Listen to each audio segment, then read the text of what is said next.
How's everybody doing? I hope everyone's having a great day. My name is Alan Roberts, author of It Was Never About Your Health, the COVID Pandemic. Please go get that at Amazon on ebook, paperback, or on hardcover. Also, bestseller of this author of this bestseller Amazon book, Fuck Being Fat, Solve Your Weight Problems for Once and For All from Math and Willpower. That will be back on Amazon probably within the next couple weeks, and it will be available for the Kindle Unlimited, meaning like you'll just be able to get it for free if you have Kindle Unlimited and read it and all that stuff. So, and by the way, these are our products. Plus, there is Clean Form down here. I'm affiliated with many people right now. Hopefully, there's going to be a bidding war. We'll see. Anyway, but please do check these out. This is where you can get my book. This is where you can get our coaching, daily communication, weekly video conferences. But today, to start off with, for the first videos, as a follow-up to yesterday, I decided to write an article about how about lifestyle hacks to slash COVID risk and the science that backs these secrets up. So for those of you that are very, very, very triggered by this cold that stole years of your life, and people that call it a cold, because it is one, it's a fucking coronavirus, you dumb fucks. But this one's going to really piss you off. But for anybody else, I think this is going to be kind of insightful a little bit to as to like how much lifestyle absolutely is your biggest key. A healthy lifestyle is the best vaccine, just straight up.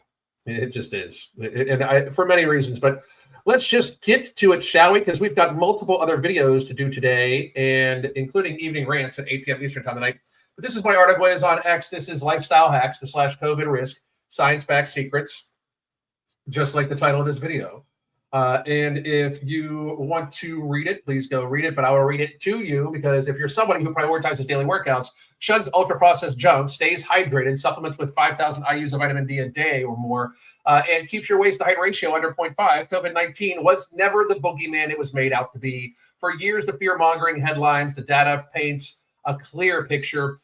Those who take care of themselves were practically untouchable, a staggering 60 times lower risk of dying from COVID-19 compared to the average fatality rate. That's not luck. That's science-backed discipline. Let's dive into why living like a healthy warrior or a health warrior made you a fortress against this virus. Break down the infection fatality rate, IFR, by age and the fit versus average, and show why COVID was no real threat to those who owned their health. Now, imagine this is just the average person compared to a fit person. Imagine a morbidly obese person compared to a fit person, even though the average person is close to obese. But you know what I'm saying. Imagine the 300-pounders next to the people that take care of themselves. The power of disciplined lifestyle. First, let's unpack the lifestyle that turned COVID-19 into a minor inconvenience for the dedicated. Daily exercise, whether it's lifting, weights, running, or yoga, doesn't just sculpt your physique, it supercharges your immune system. Studies have shown regular, moderate, intense physical activity reduces pro-inflammatory cytokines like IL-6 and TNF-A while boosting anti-inflammatory ones like IL-10. This balance is critical because severe COVID-19 cases were often driven by a cytokine storm, quote unquote, where inflammation spirals out of control. Exercise keeps that storm at bay, making your body a hostile environment for viral havoc. Next, ditching ultra-processed foods, UPFs. Is a game changer. These are packaged snacks, sugary drinks, and fast food garbage that dominates modern diets. A 2022 study from UK Biobank with 41,012 participants found that higher UPFs consumption was linked to a significant increase in COVID-19 infections, with odds ratios climbing as high as 1.24 for the top qualifiers of UPF intake. Why? UPFs are nutrient poor, spike inflammation, and often lead to obesity, a known risk factor for severe COVID outcomes. Conversely, a diet rich in whole foods, fruits, vegetables, lean proteins, supplies vitamins and minerals like vitamin C, folate, and fiber, which are shown in the Nutrinet Santé cohort to lower SARS-CoV-2 infection risk. Hydration is another unsung hero here. Proper fuel intake supports mucosal barriers in your respiratory tract, your first line of defense against viruses. Dehydration impairs immune cell function and increases susceptibility to infections. While exact hydration needs vary, the Mayo Clinic emphasizes that athletes and are active should should have up to 3 quarts of fluid per hour during intense activity, making consistent water intake non-negotiable for peak immunity. Then there's vitamin D, the sunrise vitamin that has been a COVID-19 research darling. Supplementing 5,000 IUs daily can push your serum 25 OHD levels to the optimal 40 to 60 nanograms per milliliter range, where studies suggest it slashes infection and severity risks. Vitamin D enhances antimicrobial peptides like cathelitin and reduces viral replication and tames inflammation. A 2020 review noted that countries with higher vitamin D intake and had lower COVID-19 mortality, and observational studies linked deficiency with worse outcomes. One study even suggests a 50% lower infection rate in those with adequate levels. At 5,000 IUs, you're not just preventing rickets, you're aiming your immune system to crush invaders. Finally, a waist-to-height ratio of under 0.5 signals low visceral fat, a key marker for metabolic health. Excess fat, especially around the midsection, fuels chronic inflammation and impairs immune response. Obesity was a major risk factor of severe COVID-19, with retrospective analysis post-2009 H1N1 pandemic showing similar patterns. A waist-to-height ratio under 0.5 correlates a lower BMI and better glucose control, both which reduce viral pathogenicity and complications. The 60 times risk reduction, how do we do some math here? Because that's what it's basically looking like. It's from the average person to people that do all the things I just said. They hydrate, they sleep, they get proper activity, they stay away from ultra-processed foods. In some cases have a 60% or 60 times less chance of having problems from this cold. For the healthy amongst us, this is a cold. It is a nothing burger. Now let's get to the jaw-dropping claim of 60 times low reduction risk of COVID-19 deaths for fit and discipline. The average COVID-19 infection fatality rate varied by age, but that's why it's called age-stratified. But a 2020 meta-analysis estimated it at roughly 0.68 overall, with age-specific IFRs as followed: 0.004 for 0 to 34 years old, 0.06 for 35 to 44, and 0.19 for 45 to 54, and 0.6 for 55 to 64, and 1.9 for 65 to 74, and 8.5 for 75 above. And the vast majority, the reason why it looks higher, like the 0.68 overall, is because the vast majority of the people that did the dying are the people that do the dying. Very, very, very elderly. We had a lot of deaths over 100 years old. I mean, they're still collecting Social Security, but don't worry about it. For our health conscious group, the data tells a different story. While no single study perfectly isolates our exact cohort, daily exercise, no EPFs, hydrated, 5,000 IUs for vitamin D, waist-height ratio under 0.5, we can piece together the reduction risk from related research. Regular exercise alone reduces respiratory infection by severity by up to 30%, as per a 2017 meta-analysis. Avoiding ultra-processed foods cuts infection odds by at least 20% based on a UK biobank findings. Optimal vitamin D levels are associated with a 50% lower infection rate and significantly reduced severity. And some studies report up to a 75% lower ICU admission rate. And waist-height ratio under 0.5 aligns with BMI under 25, which slashes severe outcome risk in half compared to obese individuals. Hydration's role is harder to quantify, but supports overall immune function. Combining these factors together, conservatively, the multiplicative effect on risk reduction is profound. If exercise cuts by 30, avoiding UPS by 20, vitamin D by 50, and waist-to-height ratio by 50, the compound risk reduction could approach 90 to 95%. If the average IFR is 0.6, this drop then affects IFR in the group around 0.034 or 0.068. So that means that overall, if you're healthy, you had less danger of COVID than the flu. Period. As I've been saying, forever and ever and ever and ever and ever and ever. It's so annoying, forever and ever. This is plausible for younger, healthier individuals, especially those under 55. Baseline IFRs are already low. For example, a 0 to 34-year age group IFR of 0.004 could drop to 0.0002 with these projections, a 20 times reduction, while 54 to 64 groups 0.6 IFR could plummet to 0.01, aligning with the 60% claim. In age brackets, breakdown, fit versus average. This is rather important. Let's compare the IFR by age of our for our discipline cohort versus the general population. 0 to 34 years of age, a general IFR 0.0004, a fit IFR 0.0002, 20 times lower. The young and healthy were already at negligible risk, but our lifestyle makes death almost unthinkable from COVID. A 35 to 44-year-old general IFR is 0.06, again, below the seasonal flu, even though they locked you down forever. The average person that is under 44 had very, very, very, very under seasonal flu risk, way under. And once we get going here, even more. So 0.001 for the fit people. So even as a risk creeps up, the fit stay nearly invincible.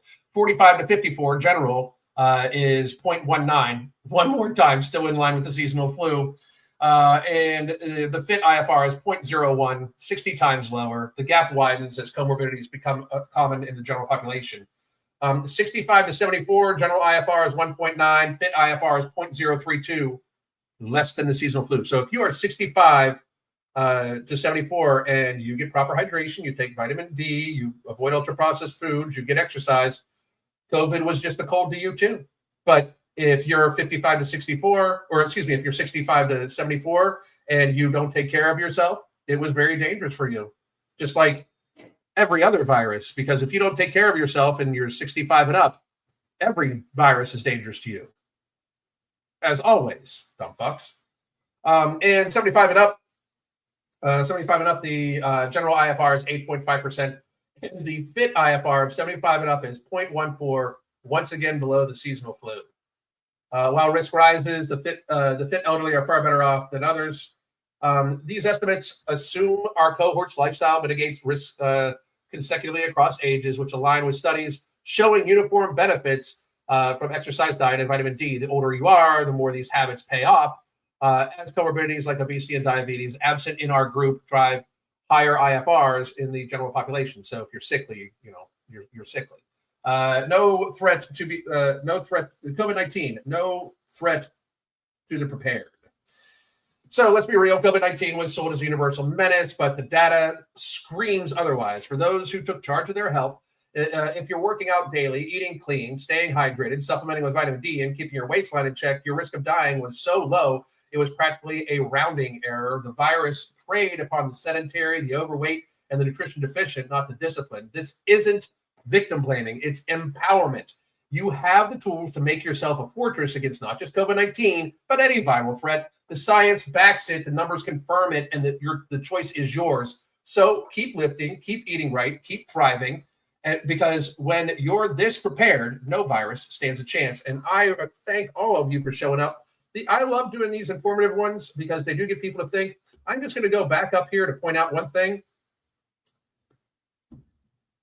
Being fit is health.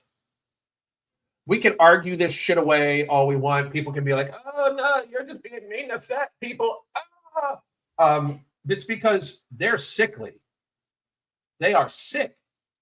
They're a burden upon everybody, and they are sickly. They are a national emergency, frankly.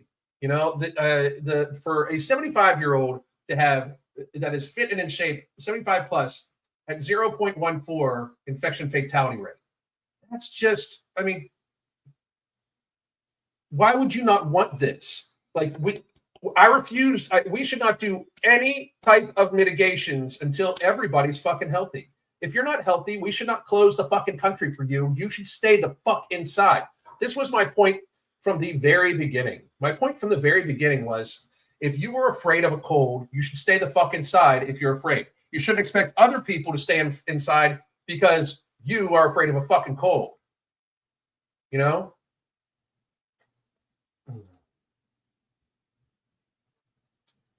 I have any knowledge of what? Because I don't know what you said. There's nothing else there. So I'll do Q&A for about 10, 15 minutes, though. Let's see what's happening. My mom died when she was 72 of cancer. She had that had metastasized, and she worked out every single day, even when she was in chemo, listening to Elvis Presley. Staying healthy, but I'm sure made it a lot easier for her. That's for sure. That is for sure. One more time, guys. Here is where you can buy the book. Right here. Boom. It Was Never About Your Health, The COVID Pandemic. Available on Amazon, ebook, paperback, and on hardcover. Get your copy now. Thank you very much. I didn't even check to see who all got them today. Right back.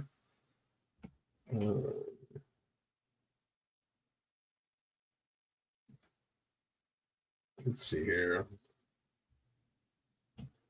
Check on something. But here I have multiple other videos I'm doing today. So I'm looking very forward to talking about it. We have a couple other interesting things to talk about today, but let's keep it going. You're getting a walking pad soon. Norma, that's a very good thing. I like walking pads. Just understand that like, don't get obsessive with it. Like, I get at it like 10 minutes every couple hours. I think that'll be great for you. That is outstanding. Did I miss anybody up here? Despite not feeling well, I'm going to go for another walk. Felt shitty this morning. Well, be careful. If you're sick, maybe you want to stay in, you know? So, and by the way, not my tail. I'm going to give you a minute or two to, like, let me know what you were talking about, because it's not on here. So, I mean, I don't know what you're talking about. There's only half a conversation there. She was first diagnosed when she was 35. So she stayed it off for 37 years. That's fucking phenomenal. Phenomenal, Betsy. Phenomenal. My deepest condolences for your loss, though. My deepest condolences for your loss. All right. What else we got going on? Anybody have any last questions? I will wrap this up and get ready for my next one. I like having these shorter ones, too, to occasionally go over some of the articles I'm writing and just get them out there. Good content for people to have and good knowledge for people to have. So for those of you that are interested in the supplements, you can go to ambrosiacollective.com, use the code Evening Rants or the code MFINGCOO and get stuff off your get a percentage off of your total order. Go get your Nomo, go get your Alchemy and everything like that. It'll be awesome. Hey, Alan, is 20 to 25% body fat overweight? For a male, yes. For a female, no. But for a male, 20% should be the max to look at. You should consider yourself fat if you're over 20% body fat as a man. Sorry, you just should. For women, anywhere between 15 and 30 ought to be a rock star. So depending on the woman's body composition, that sort of thing. So let's see. His medicine prevents reaching a higher heart level. So it's a beta blocker. And I don't know what you're talking about, by the way. It's like you know, there's only half of the conversation. I didn't get the first half. It sounds like he's on a beta blocker, which is, you're here or there. I couldn't believe they shut us down. I did. I believed it. They were going for it. They were absolutely going for it. You know, they wanted, if they could have silenced everybody like me, think where we'd be now. You know, think where we'd be now. Your brother had a heart attack back in August. I'm sorry to hear that. He's probably what's called a beta blocker. It basically blocks the effect of adrenaline on the heart. So he's probably on that. He needs to be very, very, very, very careful. He needs to he should never eat an ultra processed item ever fucking again if he had a heart attack. Ever. I still occasionally see people wearing masks. There's people that still believe that shit works. No shit. It's completely wacko. Completely wacko. It makes absolutely no sense. I'm still getting people on Instagram be like, "Are you a doctor?" No, I got it right. Actually, the doctors all got it wrong. I got it right the entire fucking time. So no, I'm not a doctor. I happen to keep people healthy instead of just drug their illness. So, and I'm also getting the whole I'm not gonna it's not true because Biden told me and shit like that. Like people so locked into it, it's fucking wild.